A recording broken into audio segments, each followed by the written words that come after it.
Another Salt production. This one is really low tech. So you don't see the face that I always do. And this one, I'm on the move. I talk better when I'm on the move, but the only problem is that it's tough on the eye. You get to see that thing, that fan, the light. It's a little ridiculous for the eye. Here's that fan again. You feel like you're in a helicopter with propellers going around on top.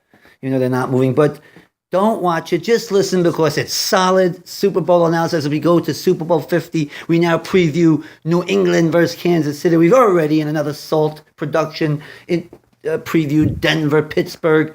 And what would you say, New England, if they're going to win this game? What is most likely their way of winning through the defense, the offense, special team, coaching? Well, what is the way to New England? What is this?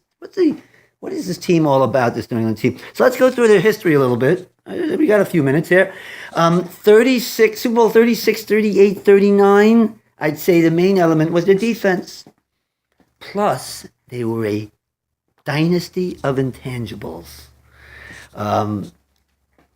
Every cliche that's out there that, people get sick of, they were true about New England. They give it all their efforts. They put it all out there. Unity. They were announced in Super Bowl 36 as a team. They make the big play at the big time, the clutch play. They go for it on fourth down, aggressive. They have the coaching. They certainly have the coaching. They on both sides of the ball, particularly on defense. So defense was the main part of the team. The Brewskis, the Richard Seymours, Willie McGinnis, Ty Law. But the big plays and all those cliched intangibles, they were a dynasty of it, not just a few intangibles, a dynasty of intangibles that allowed them to win 36, 38, and 39. By the way, just to show that the defense was the key, obviously in the year when they won Super Bowl 36, Brady wasn't not a star yet. He had won a bunch of games when he came in there for Drew Bledsoe, but he was an up and coming. He only threw for 170 yards in the Super Bowl, something like that, 140, between 140 and 170. The defense stopped the greatest show on turf. He even had a pick six in that game, held St. Louis to 3 points till the last few minutes of the game. They ended up giving up 17. Defense was the key there. 38 and 39, they didn't have very good defensive games in the Super Bowl, interestingly enough. Jake Delhomme had one of the greatest performances, and that'll be a Salt for a different time. Again, I don't know how he did it, how he was able to do that, but I like to look at the two New England-Indianapolis games in the playoffs to show the defense.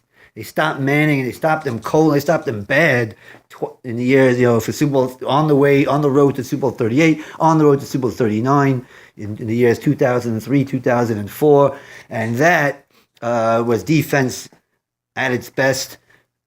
Then the team started getting a little older on defense, and Belichick switched to he's drafting offensively, and he gets Randy Moss, he gets Wes Welker, and they become, again, I'm kind of skipping around here. They did have a few years where they had terrible playoff losses, although they still made the playoffs.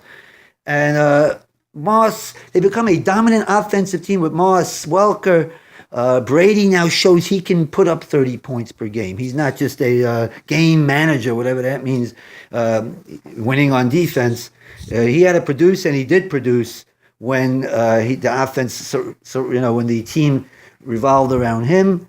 They almost go perfect. We know about David Tyree. They don't have the perfect season, but that was a dominant offensive team with the defense getting. Now, they never have a bad defensive team. You have Bill Belichick. You never have a bad defensive team.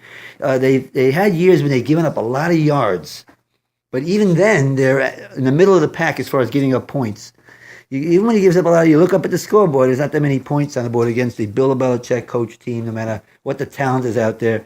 You'll see the stats. You'll see they're always middle of the road giving up points. That's one of the reasons, because they're very good goal line defense. So they maybe give up a lot of yards, but then hold you to a field goal. Okay, now the team, again, I'm just generalizing here, becomes a little bit more of the short passing offense. No more Randy Moss, no more putting up the 40s, the long balls, or a offense that's really like attack, with longer passes involved. This is more of a Gronkowski, Aaron Hernandez, running backs out of the backfield, which has always been a staple of theirs.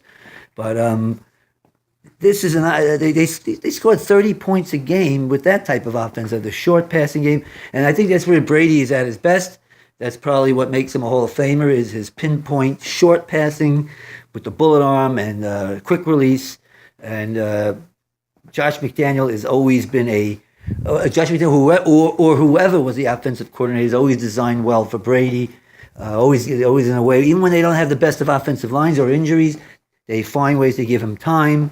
When he doesn't have time, by the way, he's bad. He gets hit, he gets rattled, and not, all of a sudden it's not the Tom Brady Hall of Famer anymore. But so it goes from defense to prolific offense with the attack type offense to a more short pass offense. But then through the years he's adding defense one player at a time. He gets the Mayo in there. He drafts Hightower, and they get Jamie Collins more recently. They throw in a Ninkovich, who reminds me of Rabel. Chandler Jones for the pass rush. He's been a double-digit sack guy in his career, so there's your pass rush. And then they signed Darrelle Revis last year. They go for that. They have the secondary. Last year was probably their best defense, talent-wise, that they had since their Super Bowl years of 2003 and 2004.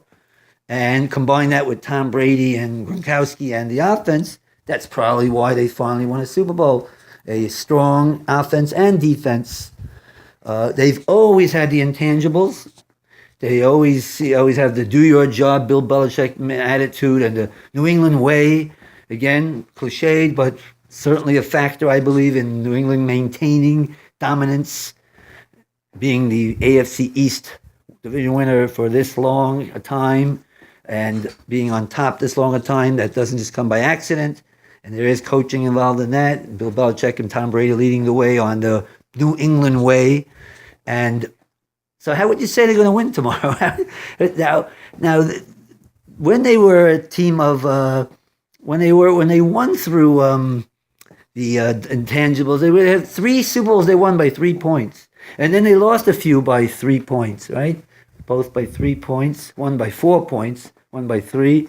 Then they win last year by 4 points. So they're always playing close games. And if you look at the playoffs, they're not a type of team that just blows out other teams. They find ways to win. Cliche.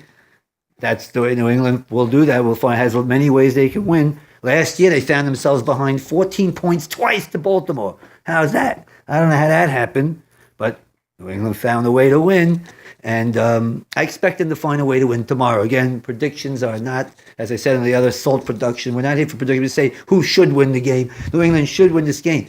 Wait a minute, but Kansas City beat them 41. They killed them last time. Killed him last year. Andy Reid seems to be able to put some off. He's a great offensive coach. He puts points up on Belichick. He put points up. He did a nice offensive game when he coached Donovan McNabb in the Super Bowl in 39 against Bill Belichick. So, again, New England is only favored by 4 for a reason. I would not put much stock into the fact that New England lost the last 2 games. We'll go into that at a different time. But that they really were not dead set that we have to win those games. It did cost them that next week they'll have to play in Denver if Denver should win. But again, if they really would have put everything they had into winning those 2, they would have won those 2. Let's face it. So I'm not putting much stock in that. In New England, a balanced offense-defense here, I think they'd win more on offense. You'd think that Tom Brady would come up with the play. I don't trust the defense as being dominant. I wouldn't be surprised if Kansas City, has several times where they're coming up and down the field on the short passing game. I don't know why Bill Belichick wouldn't come up and take away Alex Smith's short passing game and dare him to go deep. I'm not sure why he wouldn't do that and keep everything bunched and dare Alex Smith to do that. But it's again, I would think there'll be points by Kansas City in this game. Well, at least for sure yards. They'll be getting yards. Who will get the turnovers? We'll see. New England should win. That's your SALT preview for playoffs. New England, Kansas City coming up this Saturday afternoon at 4:45 in Foxborough.